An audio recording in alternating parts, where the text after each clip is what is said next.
Olá, tudo bem? Sou o Walter, canal Walter do Brasil, como sempre, prazer imenso reencontrá-lo por aqui. E hoje eu quero falar de uma figura muito importante na história do Brasil, Domingos Fernandes Calabar, que foi considerado durante muitos anos o maior traidor do Brasil. O maior traidor do Brasil. Ficou na história conhecido simplesmente com o nome de Calabar. Domingos Fernandes Calabar nasceu em Porto Calvo em 1609, na capitania de Pernambuco. Era assim que o Brasil era dividido antes de se tornar província e mais tarde Estado. A capitania de Pernambuco englobava Alagoas, Paraíba, Rio Grande do Norte, englobava Pernambuco, parte da Bahia, até o Ceará também, uma parte dele. Enfim, era uma divisão administrativa do Brasil. E foi lá que ele nasceu. Ele nasceu onde hoje é o território do estado de Alagoas. Morreu também em Porto Calvo, em 1635, com apenas 26 anos.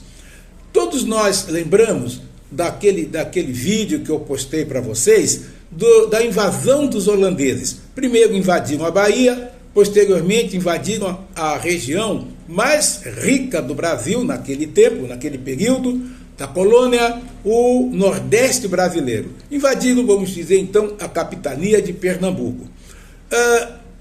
O nosso amigo aqui, o Calabar, o Domingos Fernandes Calabar, a princípio, ele vai auxiliar no combate contra os holandeses, ele vai auxiliar os portugueses, combatendo os holandeses. Ele era senhor de engenho, era um homem mais ou menos estável em sua posição econômica, e ele conhecia muito bem a região. Então ele promove táticas indígenas, táticas que os índios usavam de confinamento dos invasores. Ele também promove as chamadas campanhas de emboscada, reunia 40, 60 homens, um grupo de homens, e localizavam onde estavam os inimigos, os invasores, os holandeses, e lá eles atacavam aquelas pessoas e saíam em grande velocidade, eles não conseguiam ser alcançados. Calabar, portanto, conhecia muito bem o território e ajudava os portugueses a combater os holandeses. Sem saber exatamente o motivo, sem saber o porquê, Calabar, num determinado momento, mudou de lado.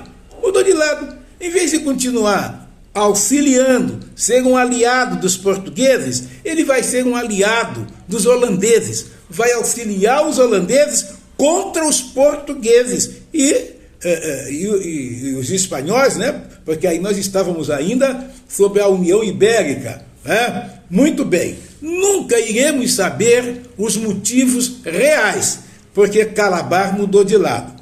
Muitos atribuem uma ambição, poder, riqueza, Outros atribuem que ele queria ser recompensado, ganhar muito dinheiro. Outros atribuem que os portugueses não tinham o mesmo trato, o mesmo jeito de tratar os brasileiros como os holandeses, também atribui que ele talvez mudou de lado, porque ele sentiu que os holandeses seriam vitoriosos, mas a grande verdade é que nós nunca soubemos. A historiografia nunca soube porque Calabar mudou de lado. E isso incentivou também negros, mulatos, índios, grandes senhores de engenho, os produtores de açúcar, a mudarem de lado, também a passarem a apoiarem os holandeses. Ele foi considerado traidor, auxiliou muito os holandeses, muitas batalhas, muitos enfrentamentos foram vencidos com a sua ajuda, os holandeses venceram, e, portanto, ele era um inimigo agora mortal dos portugueses. Ele é capturado numa emboscada, ele foi capturado, ele foi julgado por uma junta militar, foi considerado traidor e foi condenado à morte. né? A sua morte, ele foi primeiro garroteado, depois enforcado, esquartejado e partes do seu corpo exposto, né, em praça pública para servirem de exemplo para as outras pessoas. Isso aconteceu no dia 22 de julho de 1635. E durante muitos anos, como disse, Calabar foi traidor, foi considerado traidor, porque ele traiu os portugueses, né? Traiu. E assim ficou. Até que, em 1838, Romeu de Avelar, jornalista, escritor, né? Também era historiador, ele escreve um livro com o nome de Calabar.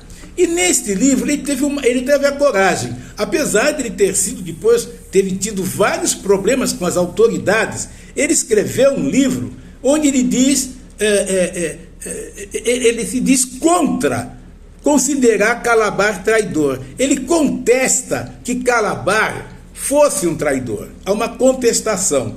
E ele lá, eu vou explicar com as minhas palavras, ele diz o seguinte: Calabar era brasileiro. Calabar não era português. Né? E ele tinha todo o direito de escolher o lado que ele queria ajudar, que ele queria lutar, que ele queria ser aliado, que ele queria defender, ainda porque o Brasil não existia como país. O Brasil era uma colônia, o Brasil pertencia aos portugueses, depois aos espanhóis, enfim, o Brasil não existia como nação, não era ainda algo organizado como nação. Então ele podia ajudar quem ele quis, quem ele achasse que fosse melhor para o Brasil. Esse é o pensamento de Romeu Avelar. E eu deixo aqui com você, meu querido, querida, seguidor, pessoas que estão sempre comigo, eu deixo aqui com você esta pergunta. Diante do que foi exposto, Calabar foi um traidor do Brasil? Foi o maior traidor do Brasil? Olha, há algumas dezenas de anos atrás, quando se considerava uma pessoa suspeita que ela fez uma traição, ela era chamada simplesmente de Calabar. Foi aquele Calabar que fez isso, foi o Calabar que falou, foi o Calabar que nos traiu. A pessoa era chamada de Calabar toda vez que ela era suspeita de uma traição. Veja a força que tinha este nome.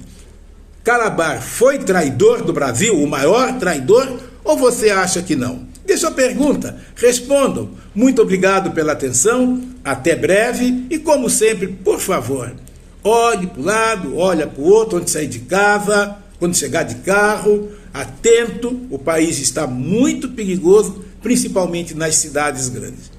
Até breve, cuidado por aí. Um abraço.